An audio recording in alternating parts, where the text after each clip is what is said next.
Kilagyo na ningigpang paninganak, panimbalan ng Espiritu. Amen. Many ba't tamo king Diyos, at king Diyos magbalik tamo naman. Kanita pong 2 weeks ago, tuturo ko po seminaryo, at kong estudyante, dinayan ko lang assignment, banta na yung reflections daw. Itang may itong seminarista yung nagyo na Kenneth Basilio. Second year theologian niya po. Nga na, kikayang pamigunam, ikuha kaya po yung sinabi na ngayon. Wari po sabihan tamong patang mga bitamong abu, kaya katang kanwan, pota. Sabihan ko ang poreng kaya katang lay ministers. Remember, you are dust, and to dust you shall return. Tandanan mo, iba't ka king alikabok, at king abu. At king abu, magbalik ka. But my student said, yes, but we should also remember that from God we came, and to God we shall also return. It's very heartwarming to realize that we did not only come from dust, but the hand of God and the breath of God that gave us life. A life that is secured, peaceful, and joyful is from God. And anything that separates us from it is sin. Even before original sin was original blessing. Nung ating minunang kasalanan, ating mas minunang grasya. Anya, magbalik tamo, king kaya pa ni tunay tang penibatan. Ating pong netong libro, it was written by Matthew Fox, ing title na The Original Blessing. Putting sin in its rightful place. Parang sinasabi po nito, libro, mas may nauna pa sa kasalanan. May mas nauna pa sa original sin. Ano ito? Original blessing. Original grace. Di ba pag mayroon pong batang bagong silang sa pamilya, potang timbayong may bait king pamilya, deng pengari, deng mikakapatan, deng paunakan, deng pisan, deng dara, deng apo, sabihin daw, ay, kalupa kay yata. Ikwa na kayarong. Kamata-mata ng tatang na. Oo, loan mo na. Kakulay na yung balatilolo na. Rulo pa yung mata sa lalaki ni. Uy, malaguyang kalupa ng lola na. Len may ngarong na, kung sa tingling ngarong na, makaltoyo. Potang makanyang tamo pong magsalita, we want our baby to be like us. Ing akawangis tayo, siyempre, uling pamilya tayo. May nibatan niya kay katamo. And we are very proud. Len me, kawangis kay nga po ko. Kinangwaya ka na ako. It must be the same with God who created us. A God who created man and woman in His own image and likeness. Lilang nakataning Diyos, makawangis kaya, ingugis na, ingwangis na, may nibatan tamo kasi kaya. Makanyala naman ding anak, siyempre, burita mo, kawangis tala, bakit? May nibatan la, kay pamilya tamo, may nibatan la, kay katamo.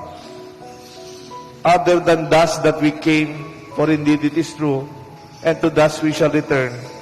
But the life, the breath, the Spirit of God is the source of life itself. Because dust does not live on its own.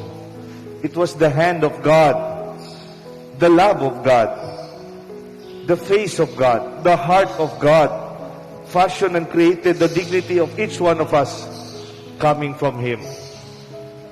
Ngayon pong pandemic, our eyes were open to the very strong impact of the protocol of cremation once a person dies of COVID-19. Malamba na ako pong pari. Ngayon ko na paikit din talagang marakalame nga mate. Bibendisyon ko. At yun na lang po kay ngabu. At yun na lang po kay earn. Ketang malating sisidlan. Neng kaya akit may pangini. After a few days, mga lambot ka. At yun niya mo po. King metong malating pilulanan. Ing kaya kang kaluguran. inke kang kaluguran, inke kang kilala. The process of cremation diminishes a person to dust inside an urn in a few hours. Deep inside me, kaya kinublubang ko po, there's something that I would not accept. That we will not only end up with a small urn of ashes. There must be more about us than being dust or just being ashes. Nengkay po, mamindisyon ko kayo ni abu niya mo, kilala me, akasabi me, akaluguran me, o kamag-anak me, pamilya me. Kaya pilugluban mo, mo tanggap-tanggap ya mo ito, makanyan tana mo. Tuto, from dust we came, and to dust we shall return. In this age of pandemic, that is most emphasized, that we don't even have to argue about it. Kanite, talaman nakakit maging abu, di kaya katakaluguran uling mikot-kot lang buong katawan. Pero ngini, kaya ngarapan tamo, may koyang masakit, migbalik yang abu. But from another vantage point of Ash Wednesday, we can redirect our view to the senselessness of putting much premium to things that will end up as dust and ashes, including our bodies and even our most precious properties. Ngayon siguro panahon na ng pandemya, panahon na ng Kwaresma, at ngayon Miyerkules de Ceniza, pwede tayong iluwala si kaya katang panlalawe. Naliwa mo itamo yung maging abu, pati rin kaluguran yung material, yung mga malyong bag, yung mga malyong gamit. Isipan nyo datang yung panahon, mawala rin deti, malaso, masira. Kikikatang pisamban, we have our church language. Kanita po nga ko San Fernando, makayasayan ko keng finance, keng diocese, ating umeto nga committee, makiyabe ako po. Makayabe ako po. Ingaws the temporalities, Board of Church temporalities. Nano yung temporalities? If you are an accountant, if you do know accounting and finance, value po ingaws the assets and liabilities. Assets are what we own, your car, your house, our buildings, our churches, your money, even your land, your properties. Ingaws na po ng pisamban, temporalities. From the word temporary. Lilipas lang yan. Milalabas mo yan. The church leads us to an attitude of detachment and partiality to material things. Gamitan tala rin gamit, gamitan tala. Gumamit ang mga santing nga gamit, sige. Pero isipan nyo, gamit la rin. Pakpaliting bagay permanente. Impami kakapatadyo. Impamilyayo, repengariyo.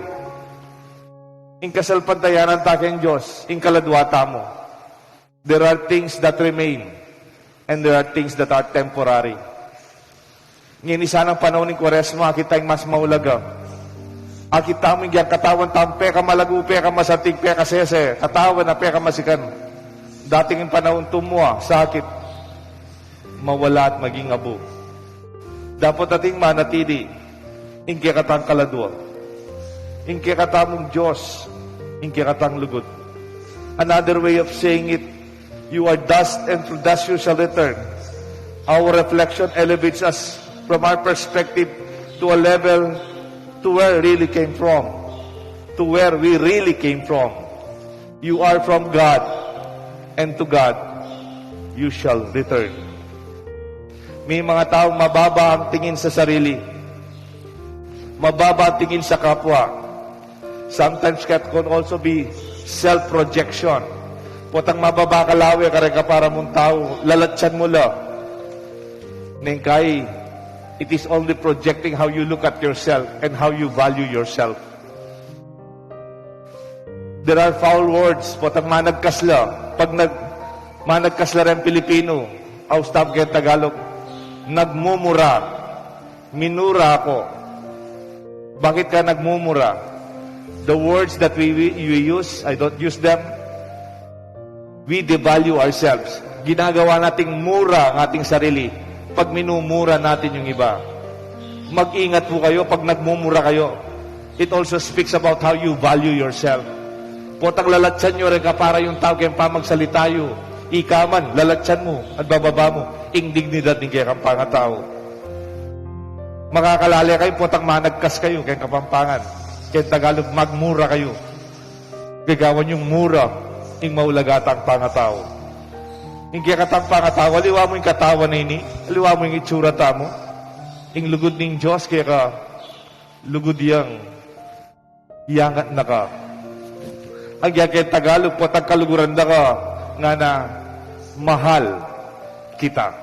Minamahal ka ng magulang mo. Mahal ka ng anak mo. Mahal ka ng Diyos. Kabaligtaran ng pamagmura, mahal makes you and expresses your value. Love lift us up where we really belong.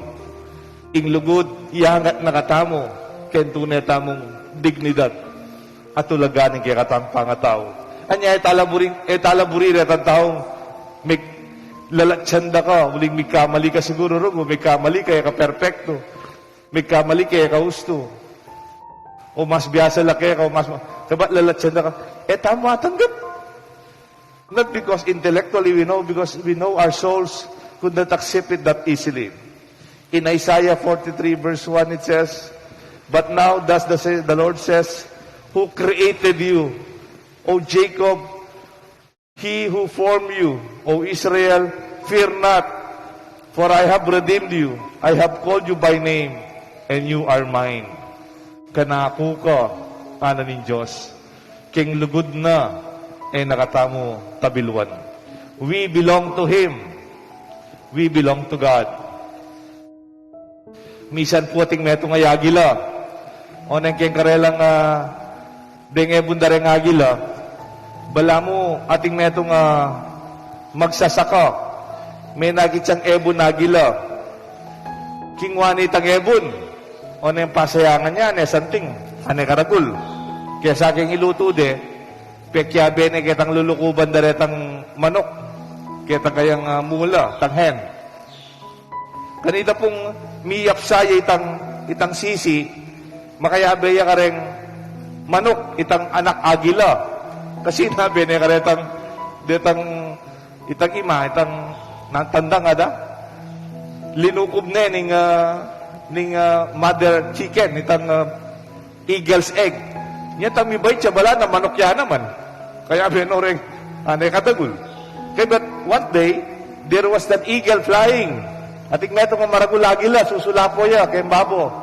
Itang anak kaya gila, itang makayabi karesisi. Lalo na. Sa tingnan nga na. Kaya ba't nanay ning imanang manok? He asked his mother chicken. He said, "Mom, what's that?" "It's an eagle, the king of the skies. You're a chicken. Go back, scratch the dirt, and look for worms." O yan, ingagila. Yung ngari, naning banwa. O ika, manok ka, sisi ka. Sige, mangalkal na kakendinat, manto katambulati. Nung itang anak agila nga ita, peniwala na totoo, si Kenya mo. Tagal-tagalano rin bulatin po, ngalikabok. Palagay mo nga naikit siguro, yung tunay ng penibatan. Ating tunay ng parasan. Datang eldo, makasula po yan naman matas, malawak at marayuyadasan. Kapatat, we do not belong here. Ang diyan tagal-tagalan tayong alikabok ng yato. O nung nanuman nabiyan ng kaswelo ng yato kaya katamo. Igit pa kanyan at intapang pa yung tungulan. Our identity is more than our self-esteem based on what we own in material things and what we achieve in our career. Our Lenten season reorients our view of self to a higher and better level than material possessions and accolade of people.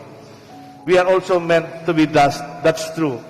But we should turn our soul and our gaze to the soulful and spiritual life that we can enjoy in freedom, in dignity, and enjoy in this Lenten season that we celebrate. Ngayon yung panahon na po ng Kwaresma, susopa na katamong deng matatamo, ela sana makalawe karang material abage at hindi katang sarili. Akite sana ing maulagan ng grasya ning kaya katang kalado at espiritu ng biyeta mo. Because indeed, you are from God, and to God, we must return. Kilagyo ng igpampan ng anak, one ba ng espiritu. Amen.